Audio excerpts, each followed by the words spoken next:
Good evening, ladies and gentlemen, and welcome in Wrocław on another debate from the cycle of V4 Culture for Climate debates devoted to culture, climate, and everything else that is important in the contemporary world, including the climate crisis. Our guest today is the culture scientist, philosopher, politologist, Professor Leszek Koczanowicz. He is also the author of a book published in 2020, The Year That was extremely important and extremely difficult for us. The book entitled Fear and Anxiety and Enlightenment, Essays on the Culture of Anxiety. And I'm pretty sure that you couldn't choose a better year for publishing a book with such title. Yes, unfortunately. And of course, I can't say that I predicted the pandemics, but I predicted the anxiety. I finished writing the book in June 2019, a bit later maybe.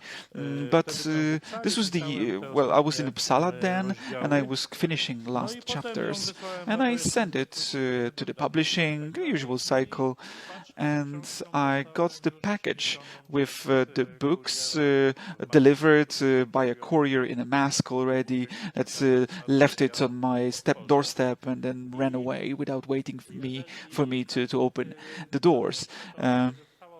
And when the book was processed by the publishing, the pandemic struck, and on the cover I was asked to put a fragment that seemed meaningful for me. So I don't know if it was intuition, a prophetic skill, and the last chapter is about clairvoyance, so maybe that there's something to it. And I think it's interesting and not very clear category. I mean, clairvoyance. We all remember the third part of Dziady, a Polish classic, when clairvoyance is a devilish thing. I hope that my prophecies, predictions are not of devilish nature. But I think something was in the air has been in the air for quite some time. But of course, nobody could predict that it would have such a form. This eruption of fear will have such a form. So let me read this fragment selected for you for the cover.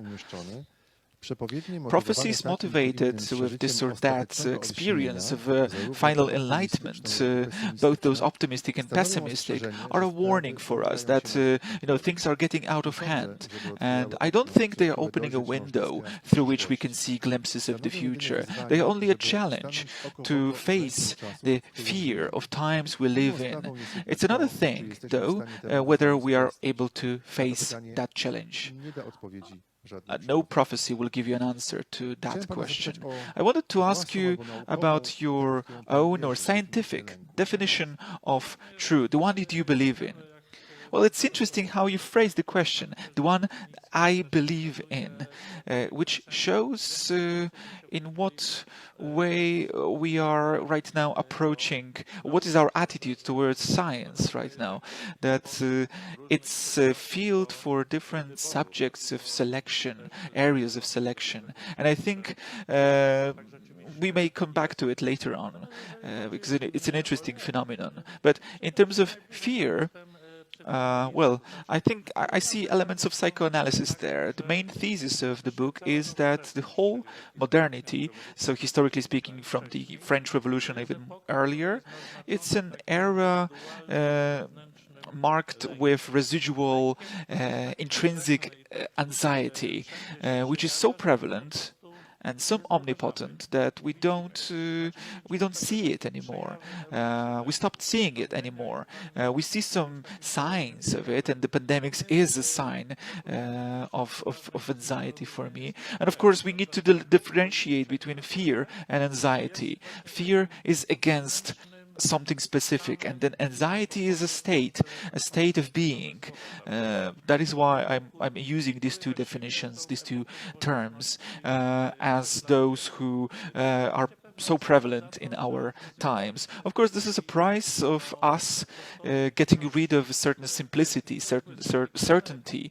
Of course, before we also had difficult times, but then there were clear divisions in the past. And since modernity, we've been dealing with a complete chaos. One of my favorite American politologists said that modernity is an era in which we introduced a complete chaos, and then what we're dealing with is trying to order it. I spoke with Andrés Barba, a Spanish writer, whose book will be published soon. The most recent book will be published in Poland. He lives in Argentina now, and we spoke how this modernity was created by our ancestors in times of French Revolution.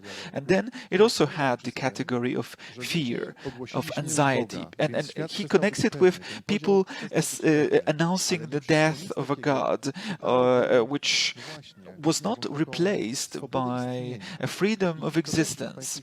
And it is also visible in your book. Yes, I agree, but contrary to what you've told me about what the Spanish author said, and I think this concept is accepted in general, I don't think it's a bad thing.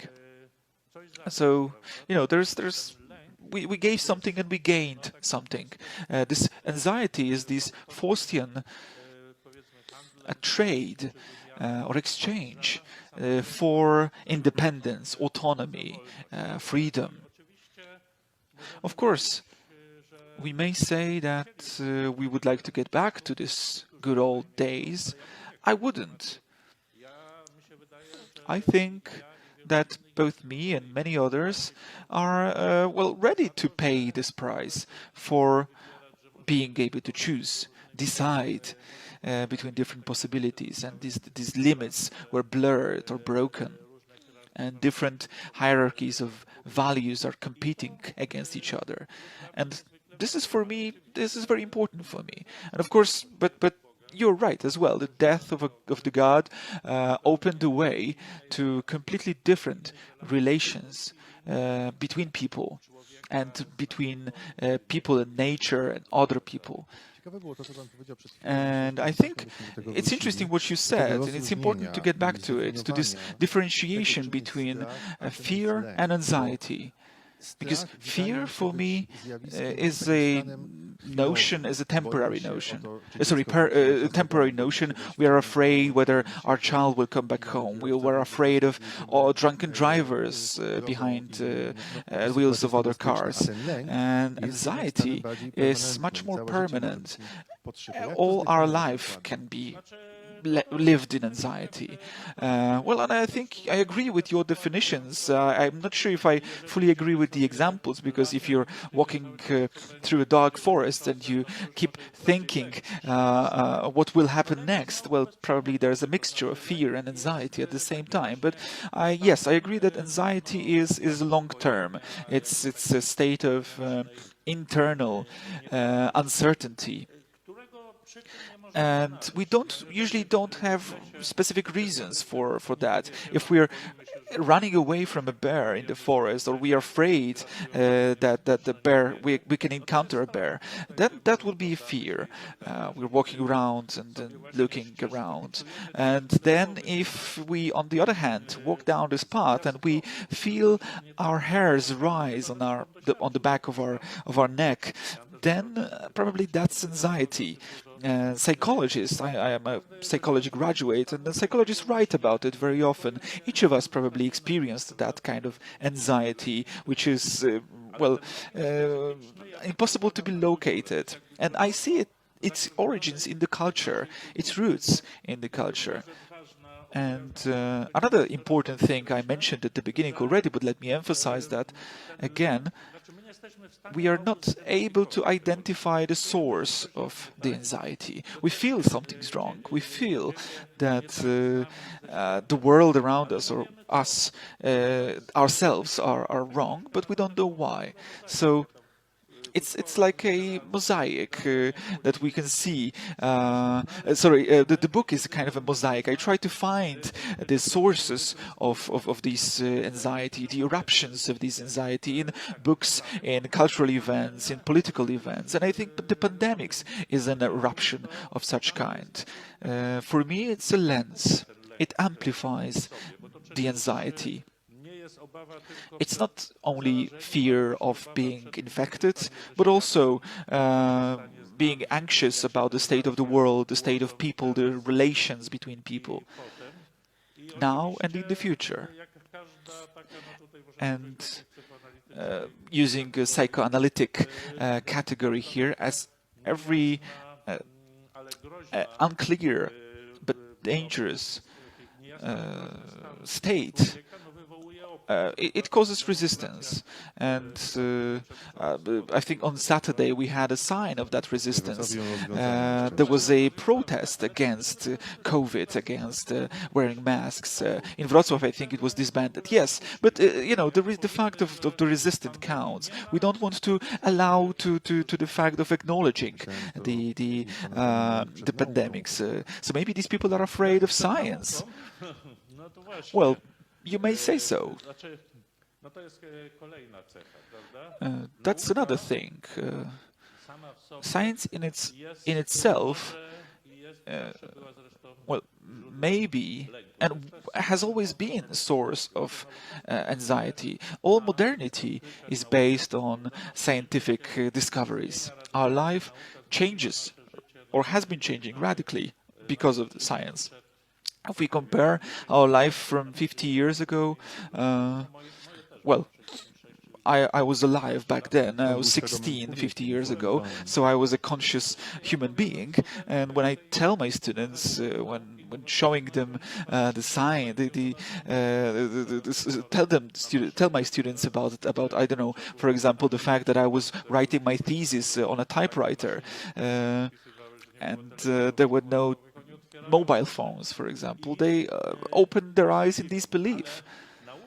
But science is also it's not only a source of benefits for us, but also a source of fear. We all know the legends about crazy scientists that want to destroy the world, that perform some mysterious experiments. So again, it's a source of hope. Hope that it will solve not only technological but also social problems. We all remember the crazy Geist, Professor Geist in Lalka by Bolesław Prus, that wants to create a completely different race of people. Welbeck also touches upon that topic. New species of people, genetically mutated, that are much better, much more resistant. But of course, for the price of pushing the other species on the margin.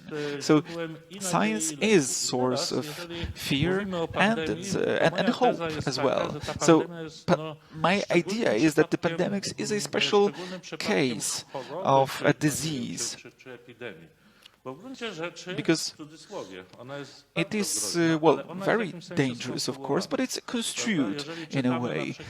When we read descriptions of plagues in the past, people were just dying on the streets, very often en masse. And right now, when we go on the streets, we see shops being open, restaurants being open, people just walk around. The only thing that has changed are the masks. If an alien came here, he would just thought that probably it's a piece of our clothing, and that's a habit we have. That is why this pandemics is unique. Let's imagine that we don't know about viruses. Probably we would say, well, that this is probably a cause of a complicated flu, and well, there are more victims, so probably we need to think about isolation or hygiene. Depends on which era would that be. Marking the doors with a white cross, that this is the home of the infected. Yes, I agree. Or we will look sources in some mysterious forces, right? And of course, these ideas, come back. So I don't know. In the past, the Jews were accused of spreading the disease. Right now, people see sometimes conspiracy theories in the pandemics that caused the disease. But as you said, it is the attitude towards the disease is also reflected in our attitude towards science, because we don't see. Of course, if you talk with doctors, they say, well, what are you talking about? Of course, there is pandemics, but there is a small group of people that have had direct contact with the pandemics, and in this sense, it's a problem of science. It's a problem of science. What have science become, and how is it perceived?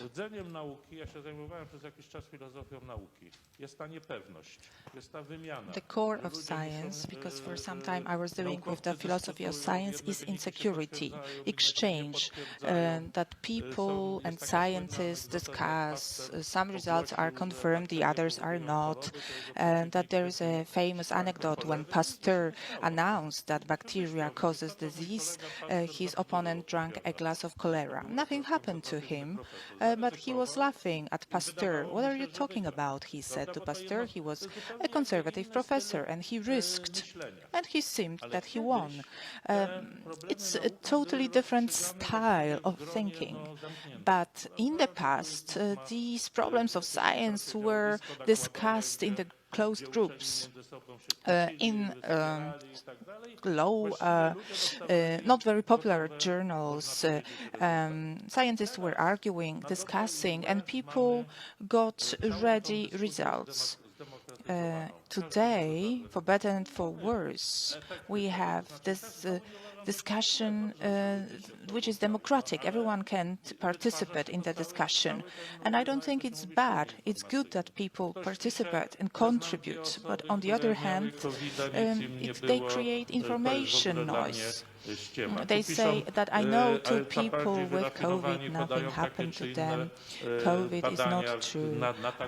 Other people are more sophisticated and they refer to different studies, talking about the profits and cons of wearing masks.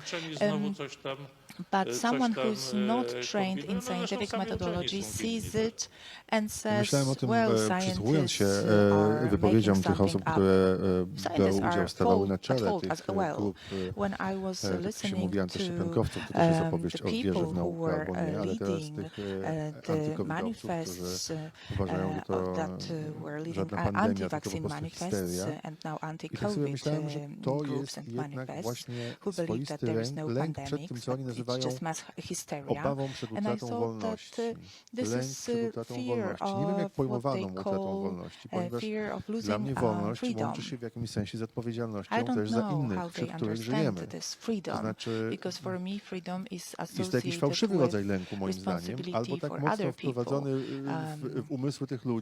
There is, I think it's false fear, or it's so deep in their minds that they change the definition of fear, how to look at it. As I mentioned before, it's it's repression, but repression doesn't mean that there is no pandemics, because there are proofs that pandemics exist. But the ideology is built over that they want to enslave me. There is a big intrigue. Freedom is a slogan which can convince everyone. Freedom is desired by everyone, by all people. Not in the past, because in the past, in times before the death of God, they didn't have freedom. At least freedom was available for only some people. Today, this democratization means that freedom became something for masses and is a desired value. So if we connect this disbelief to virus with freedom, we have very nice amalgamate. which is a great cover, and then we can add to this 3 or 4 results of studies.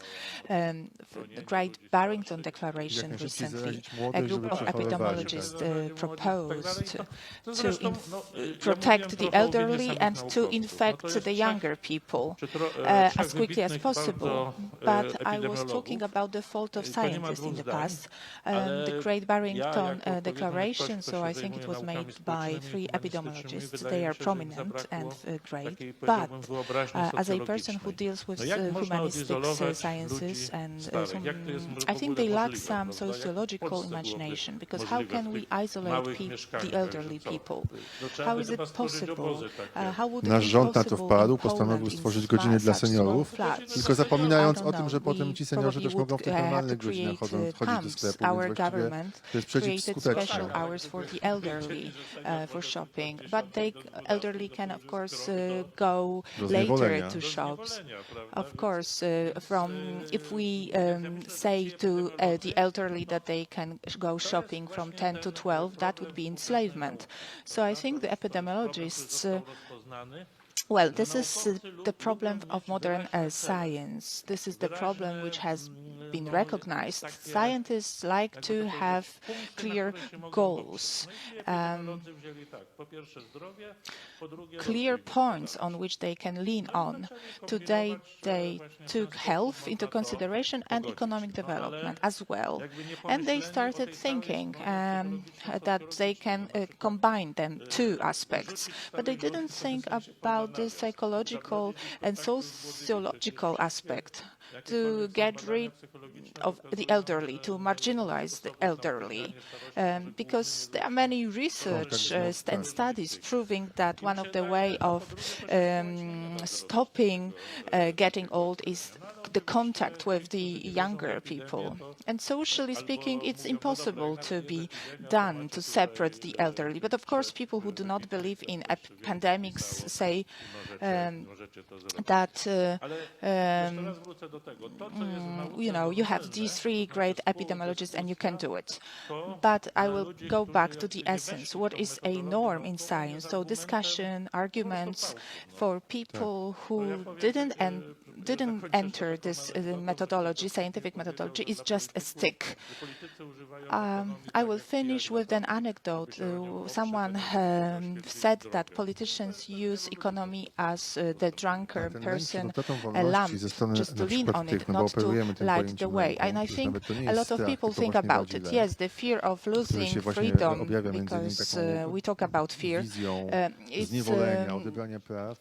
fear which is manifested in the vision of enslavement, getting rid of rights, creates fear on the other side, because I am afraid what will happen when we invent coronavirus vaccination and to normalize the world in which we are living in, we will vaccinate people. So what we will do with people who don't want to be vaccinated? Because this is also a fear, and that it cannot be combined, because people who don't want to be vaccinated against flu, they don't want to vaccinate children, they won't vaccinate against COVID. So this is the fear of a breakdown of community, because we went too far and it will be difficult to organize. Yes, this is very important.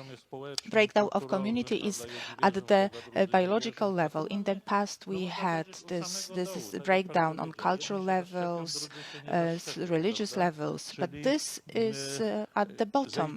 One person will vaccinate, the other won't. So this is very basic.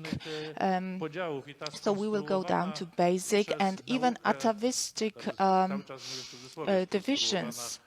And this constructed, of course, constructed pandemics will bring us to the level of animals in a way, to atavisms, that we will begin to avoid each other. But if I can continue, because this is a very important topic of freedom, and I would like to continue this topic, because because this is associated with my second thesis about pandemics, that this is amplification, amplificator and the lens. So the fear of losing freedom was important, and people who are now afraid of pandemics, well, they were afraid before. They were used to be afraid of taxes, state,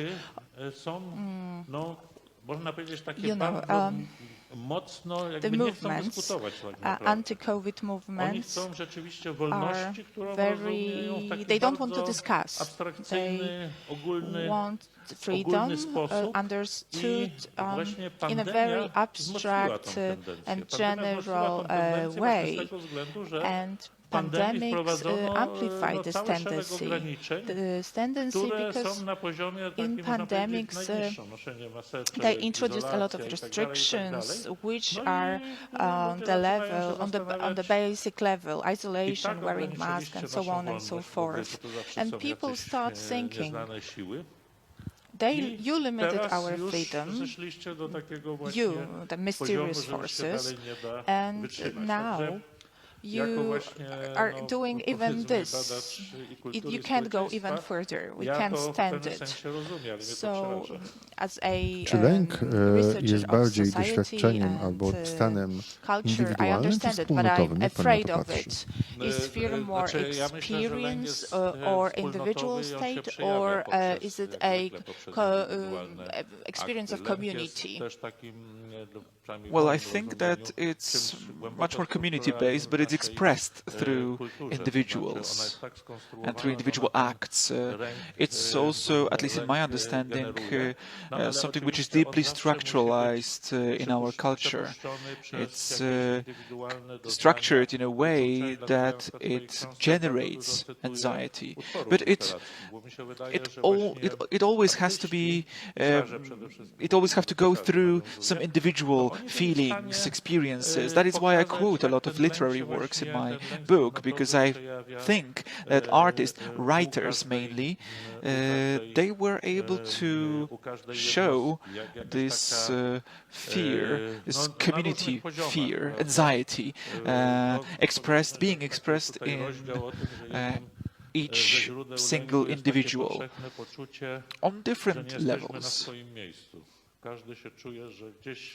There is a chapter, for example, in the book that one of the sources of anxiety is this common feeling that we are not in our place, we are displaced, that we would fit together, fit somewhere else better. So the first thought that came to mind is the Kafka's short story, and the person waking up and seeing itself as a bug. Of course, it's extreme. Literature is based on such extreme metaphors usually, but I think that most of us feel or have felt that at some point, that we're not in the point where we should be. So in this point, this anxiety is structuralized, because this is how culture is formed, but it's filtered through individual feelings, which of course can be stronger or weaker depending on the person. And it's interesting, why do we feel that we should belong to another cultural area, we should be somebody else? What is the source of that? I think it's I don't use this notion, but I think it's good. Nietzsche's concept of the death of a god. This is a metaphor of the collapse of certain values, and since they are gone, we are another field of possibilities opened. And so we always think about that. Why am I here, not somewhere else? Why am I in this particular area? Why am I this particular person? Of course, as I said, not all of us feel it as strongly as possible, but I think it's quite a common feeling, and we can show it when analyzing different literary works, but also we can draw these conclusions from sociology studies. That shows that people are not happy with the life they lead. clinical studies, clinical conversations, discussions are a great source of that. I have many of my colleagues who are psychologists. They say that, well, they can't complain on the amount of clients right now. People come to them in swarms, almost, with problems that are, well, a lot of these problems are generated by this feeling, this possibility of this freedom of choice that is so great, in my opinion. On the other hand, is always a source of fear, anxiety, uncertainty. So you, as a researcher, as a lecturer, when I listen to your words, do you believe in the fear of existence, existential fear? Well, probably if I were to answer that question in full, that would lead us far, far away from the core of our conversation today. But I think that the problem, the topic of existential fear in the metaphysical, deep sense, well, it's a literary phrase. It occurs in songs, in lyrics, yes, but I would say that it's in effect, it's a result of the era, the times we live in. All the literary communities show that people could have that, could feel that before. But I think it was channeled in a different way, either in a religious manner or a communal manner. And this fear of existence is a feature of modern human beings. It's a feature of a culture in a society in which deals with great possibilities of choice, and it's difficult to hold on to one choice, and it's difficult to justify whether the choice was good or not.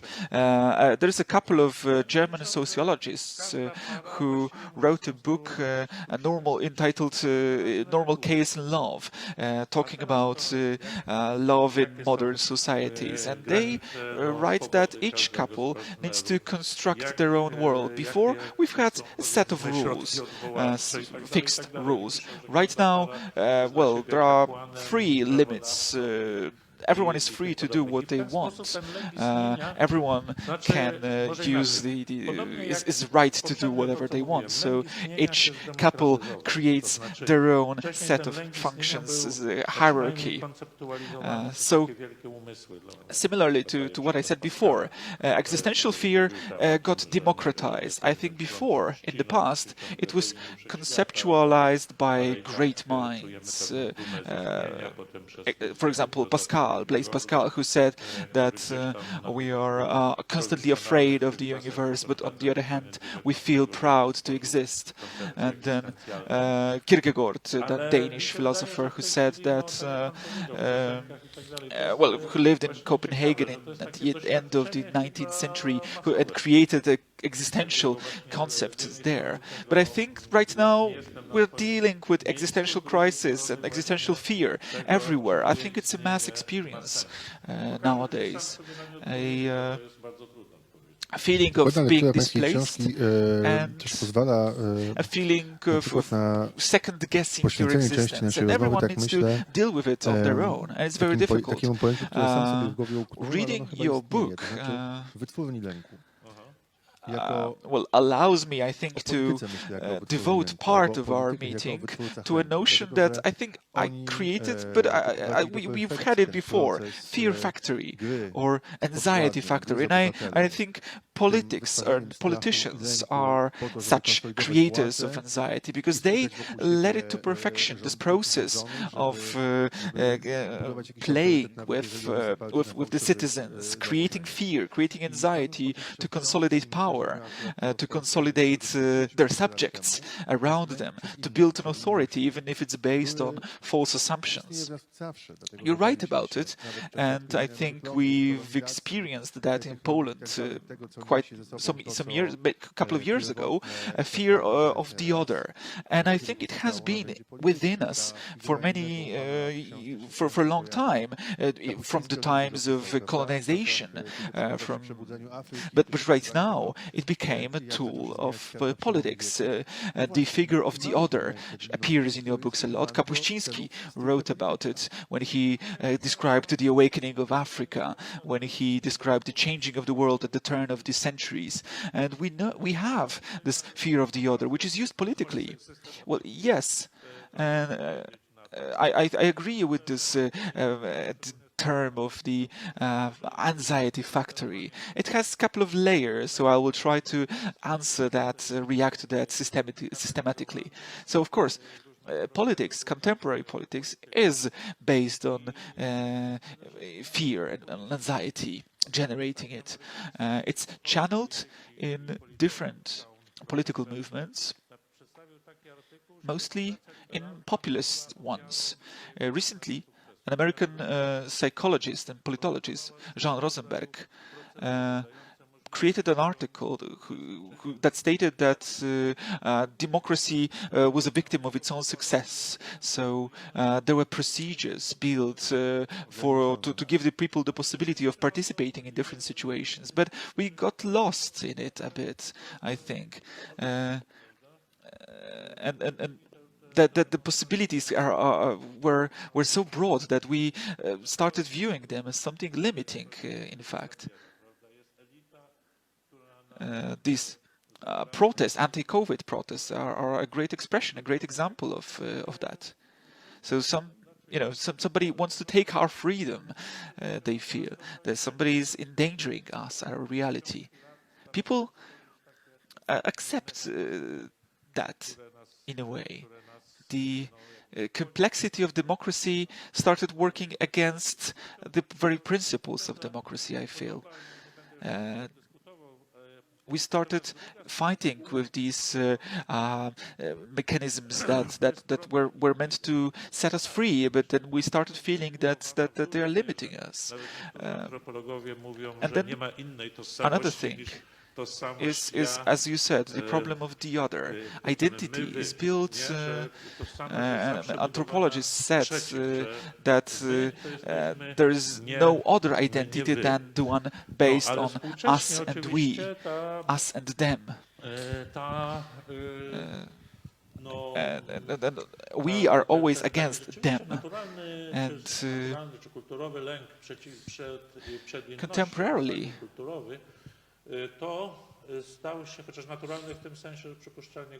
this cultural fear of the other, the otherness, well, it's natural because probably we've had it in our genes since the time immemorial when societies were created and each new group was a threat or source of potential threat. This was used for political purposes. And I think this is another subject that probably will lead us astray again, but I have been thinking recently how this migration crisis or playing or perceiving this migration crisis, using it by politicians, how it's changing, how it is changing us in a dangerous way. Let me give two examples here. And let me refer to Joseph Conrad. And in Lord Jim, well, I'm pretty sure you know the book, Lord Jim leaves a ship full of pilgrims and abandons a ship full of pilgrims. But let's imagine the same situation right now. A captain at the Italian coast because leaving the ship, abandoning the ship because they realize that there are refugees there. Well, probably he would be glorified. Lord regime was ashamed of that. kapitanki But akurat right statku we now, Włoszech i kilku people innych would osób, say, które well, wbrew it's a great thing you tym did. They policyjnym didn't reach barierom u to our wybrzeży coasts. włoskich przywieźli na Right now, ląd we have uchodźców i cases stanęli przed when sądem, bo byli oskarżeni o to, że when złamali people prawo were i dowieźli tych ludzi bezpiecznie acted na against ląd, these żeby nie zginęli na political morzu. restrictions, and they brought immigrants to Italy, and they were prosecuted for that. They were charged and then sentenced in court. Yes, so this classical motives that we've had around us were turned upside down. The second example from Conrad is as example from Secret Agent, a bit less known book, a very interesting one in this context. Let me just describe it briefly. There is an anarchist there, and he has this Shahid belt around his waist, and everyone is afraid of approaching him. So in England, and he says that in the UK, I have nothing to be afraid of because nobody will shoot me. Everyone will be afraid of that, and in the UK, I will be shot on sight probably when people saw me wearing that. So this may lead to potential chaos, of course. This may lead to potential anarchy. And of course, people are afraid of terrorists, and it's natural. But then we should ask ourselves about some limits. And I think Joseph Conrad perceived that ahead of his times, and the fact that it's used by the politicians. So the fear of the other that was so strong in 2015 when first wave of migrants moved from Africa, from Middle East to Europe. This fear is so strongly present in Poland, even though we are a very homogeneous society and we have not accepted any immigrants, basically. But this fear exists. And then in 2019 and 20, this fear turned into the fear against minorities, the people belonging to describing themselves as LGBTQ+. So again, a minority. Again, people point their fingers at them. That was very nicely said by Olga Tokarczuk. People who are under the banner of a rainbow that became a symbol in our times. So politicians use these fears, but they won't go away. Right after they seized their usefulness. So will it remain with us, at least with part of us, forever? In one sense, yes. But it's a very good observation that we are a homogeneous society, and this fear is much stronger than in France or Germany, which is a lot less homogeneous. We're afraid of what is unknown, I think. In societies where migrants live and are part of it, of course, these fears persist, but they are much more rational, I would say. Some people are afraid that they are taking jobs of natives, let's say, but so it's a more practical one, yes. But if it's practical, we can discuss it, we can contest it. So then you can graduate it. You can create some kind of rites of passage for these people to enter the society fully. And in Poland, these fear factories work well in a strange way, because we don't have a real threat. We don't deal with the other so much, and still the fear is stronger than in other societies. Because probably, the discussion has been blown out so much, and we are constantly thinking, what would happen if? So I think this deep fear is based in the same, has the same roots against migrants and against LGBTQ population. Because you know, we also haven't had that topic in our society for quite we've never had that talk. Of course, we can pose different hypotheses. Maybe these are still problems of the political transformation, this uncertainty that transformation introduced, that people being lost. Politics is a rational world. Sorry, politics is not a rational world. It's a world full of emotions and myths, so superstitions. So I think these problems of transformation are prevalent, both for those who lost and won. So the latter can be afraid of losing the power. Yes, of course, I agree with you.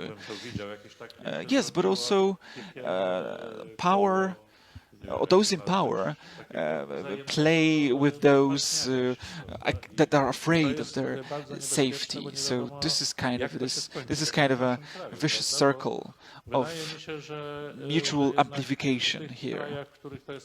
And I think it is very dangerous because we don't really know how it will end in our particular country, in our particular case. Because it seems that in countries that have much more specific problems about that, it will be able to be solved somehow, dispersed. So in our case, it's a phantasmat problem. So it's something imagined only, something that is deeply rooted in minds of people who are so rarely in contact with the other. In the countryside, for example, in the villages. Even though it's highly unlikely situation that they will encounter it, it's still dangerous. Since we're talking about fear and that we're facing it in the contemporary world, we're also mentioning one important thing that is related with something we live in right now. We speak through right now the internet. And the fear of showing truth about yourself, your true image, fear of acceptance or being not accepted, and what should we hide from the world. It's very interesting because I feel that it has many layers. So fear of being perceived by the others. What do we need to hide from the world, not to not to lose ourselves and to be in agreement with ourselves? This is another vicious circle that is created by the internet. And the internet that was supposed to be only a beneficial phenomenon, but it born a lot of problems, psychological problems. Of course, let me refer to many psychologists and the FOMO, fear of missing out, being left out by the current of events. It's a serious psychological problem. People are scared that they are missing out. I have to admit, I have created a Facebook account half a year ago, but I'm already counting likes. Congratulations! Yes, well, I've managed to live quite long without it, but then right now I'm already in this race. I can see how many people I'm counting likes. I can see how many people like my post. So if nobody liked your post, then it's not valid. Well, I feel that when people like it, they need it. They were interested in it. They appreciate it. It's important for them, and so on. So I have a ambiguous approach to the internet. Similarly to the pandemics, I think that the internet amplified certain fears, certain things that we had in our heads. And I wrote an essay about that, and I wrote there that Jean-Jacques Rousseau was the first internaut, and when he says, "I will tell you everything about myself," and he did that. Very drastic descriptions sometimes about his exhibitionist times, about him losing his virginity, and a lot of embarrassing confessions. But there is this the motive when he just got rid of his 3 children, and he left them somewhere in a monastery, and he just spends like 2 sentences on that, not more. And I think it's quite saying. So. This is the price of that we're paying, being present in modernity, feeling the individuality. Everyone is important in everyday's world, in everyday's internet. If everyone is important, everyone has something to say. And then we see all these sharing stories on Facebook, people wanting to say speak their mind on Facebook, which is not really something wrong when somebody shares some good news on good photos. Everyone watches it, everyone likes it, everyone enjoys it. I think the problem starts when. And that's another thing about the internet. On one hand, it strengthens what was, but also amplifies or changes a trajectory of a discussion, a trajectory of thinking. Another example, very widely disputed example, the so-called cancel culture. People that we disagree with are ridiculed, are, well, actually, we got rid of such people usually from our circles, from our bubbles. And once we used to have discussions and certain conditions that were well defined. What kind of arguments can you use, what not? And it was established by a group of intellectuals, a very small one at the beginning. Then it started growing bigger. The internet introduced a new dimension that surprised everyone, I think, because everyone right now can dictate these conditions and can have their own opinion, and it changes the public trajectory, the public discussion completely. And this cancel culture is the effect of this democratization of discussion about discussing, because there may be a group of people that will just stop others from voicing their opinion and calling them irrational, stupid, dangerous, and so on. And this can lead to dangerous, radical situation. And it was introduced by the internet. We will have to deal with that somehow. I really don't know how. I don't have a solution for that. Because the fact that Facebook amplifies these narcissistic tendencies, well, this is something we used to have as well. But then Facebook and Twitter also, Twitter with its short messages, everyone is convincing me to create a Twitter account. Facebook is old-fashioned, don't do that. But don't do that. For me, Twitter is just a huge mess. Yes, I expected as much, but I'm still being convinced by some that I should create a Twitter account, that Facebook is old-fashioned. For me, Facebook is a great example of showing that people don't know how to discuss with each other. Usually, we just offend other people. There is no intelligent message being conveyed there, usually. Yes, but then on the other hand, we can't just close Facebook. We will have to start dealing with it somehow. We would have to find solutions for it. Of course, education is one good solution. It should help and should be adjusted to our changing situation, and it's not, probably. And again, that's a topic for a different discussion, probably. And then there's one more thing, bots, that is coming right now in. An example I found, bots are fighting right now on Wikipedia, trying to push through their definition. They're usually employed by the countries, by states. So each state tries to push through their definition of events. So on this is the cultural forming level, and this is a real war sometimes. And one of the possibilities, of course, that we always have is to complain about it, about the state of affairs.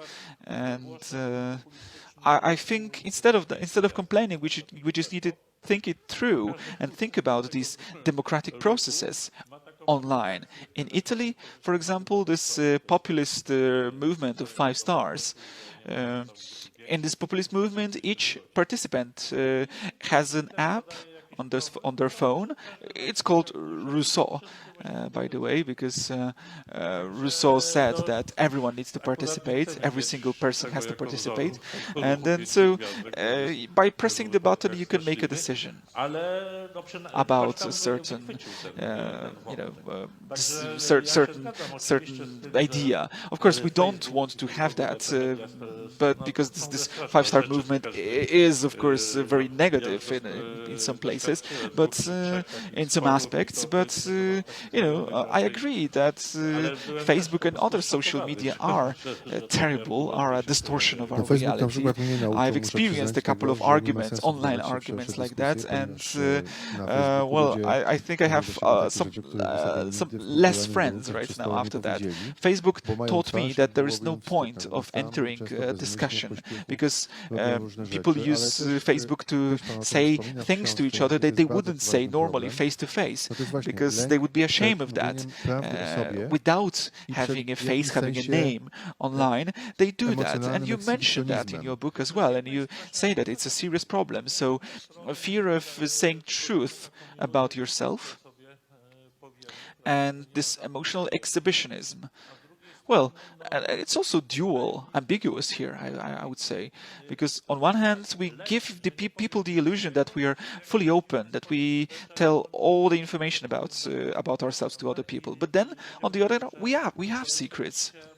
So fear of not saying everything clashes with fear of saying too much, and I think this also is one of the sources causing this aggression, because this is the easiest way of discharging. Well, the easiest way of discharging fear is aggression, which is very often expressed on Facebook. There are no normal discussions there. In the 90s, when we didn't have Facebook, but we have emails back then. I also read an article about it back then.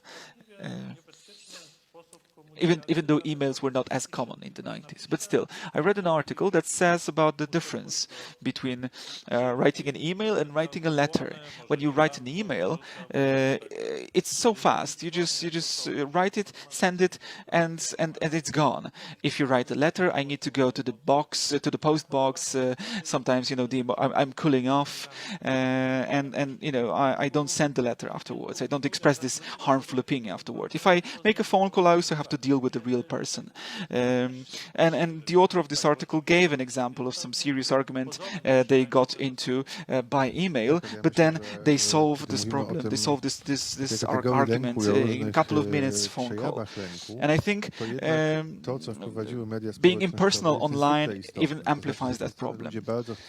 Yes, but then when we talk about fear and anxiety and different forms of anxiety, social media introduced something very important. On one hand, people want to be present, want to share their lives, show their success photos, good moments in their life.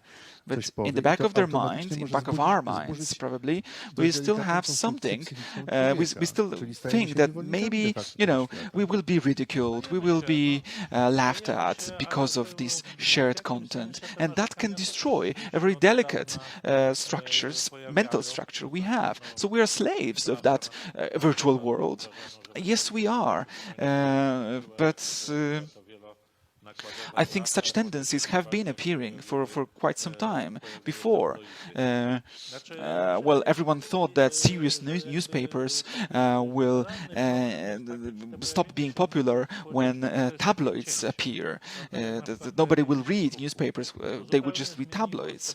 But I think that the general problem here is that with social media is that it was a sharp cut. It was a sharp difference between what happened before and what happened after. And we feel negative effects of that sharp cut, just like with the introduction of a print. Leaflets started appearing. Everyone started wanted to read and write. Well, before that, we wouldn't have Reformation. Yes, of course. So the question is, what kind of world will we live in? The world of social media being prevalent and omnipresent. And I think there is one more theory I wanted to present, and I got afraid. I got cold feet. The book was supposed to be titled "Reflection by the End of Reality," and I spoke with some people, and they told me that it's too dangerous of a title, too provocative. I think this theory is there, that the world is on a brink of change. That the events that started with the French Revolution are coming to a certain end, and we're going to move into something new. What? It's difficult to know. It's difficult to predict. Yes, and I wanted to ask you about that by the end, to conclude our discussion. Do you think that it's possible to return to the world from before the pandemics? Because we see how the world has changed in the last 6 months, how it collapsed sometimes. Or maybe it's the pandemics that is going to end the reality, the world as we know it. And we are not fully aware of that because we are in the middle of the process. I think the end of modernity is always a process. It never happens overnight. But yeah, it's an interesting theory, and I think that I wrote an article about it, that the pandemics is a magnifying lens, an amplifier, that it led the tendencies to extremes, tendencies in terms of controlling our biology, for example. When in the past we talked about genetic modifications, and it was purely theoretical. Usually, it was predicted by Harari, for example, that the humanity will divide itself. But it was just a thing of the future. Right now, fighting about vaccines, political arguments start being biological, and probably it will bring us a lot closer to these genetic modifications and people being genetically modified species and pure bred, let's say, species. A lot of philosophers, when the pandemic started, said, well, pandemics is a global thing, but let's not forget about climate change and other disasters. But I think the difference is that the pandemics made us aware what does it mean to struggle with a global challenge. And right now we are at a turning point, and we will see whether the pandemics, that is, accumulation of certain tendencies, will it lead us towards greater solidarity, democracy, or quite the opposite, individualism, autocratic systems. We don't know that. The example of social media. During the pandemics, things we condemned, sociologists, philosophers condemned, being in isolation, being introvert, became a virtue right now. If you stay at home, you protect the others. You're a hero. But then, with this overlaying solidarity. But so what will be the result after the pandemics? Will people start being afraid to contact the others? Because I think this is one of the results of the pandemics. We'll start being afraid, being in contact not only with strangers, but with members of our family or friends, if they visited some public event, for example. I think we're at a turning point right now. The pandemics pushed us forward, far away forward. To a point when we need to see some tangible results. We need to see some decision. We will see probably within a decade what kind of world we will live in, and then being afraid of the end of the world is added to that, related to the climate disaster and climate threat, and then we will reach the point of no return in 7 years. We also need to remember that the pandemics would not have happened if not our approach to civilization, to nature. For example, if we didn't eat meat, probably we wouldn't deal with the pandemics at all. So it's a great system of combined vessels. Yes, the example of not traveling by plane so often, right? Probably the pandemics will spread a lot slower. Yes, but can we return to this old world? Well, that's a question. I think an example, it's a cliche, but I will say it anyway. When the first cars started being produced in the UK, there was this famous rule that in front of every car needs to be a person with a red flag and warning others that there is a car coming. And it lasted for 10 to 15 years, and then the law was abolished at some point, even though there's still the anniversary of that day, the day without cars in the UK. To one point, to some extent, these people were right. If we had that nowadays, well, probably we would save thousands of lives every year lost in car accidents. So this is a certain calculation that we do. Up until the point this calculation became or was beneficial for us. So of course people die in car accidents, but then on the other hand we have transport improved. There are ambulances saving people, or planes. They deal with carbon footprint. They are polluting the air, but give us the possibility of traveling all over the world. And I think for the first time in history, we are dealing with a moment when it stops working like that. There are more negatives than positives in this equation about the technological progress. We're starting to think whether we'll always be on the winning side, on the positive side in this equation. But of course, it is very difficult to stop. We can be afraid of genetic manipulation, but if we know that it can save people's lives, especially those close to us, well, probably not a lot of people will think about the moral, ethical reasons for doing that. Mimo że oczywiście lęk, jak o tym dziś mówiliśmy, wyzwala też wiele negatywnych we are at the crossroads.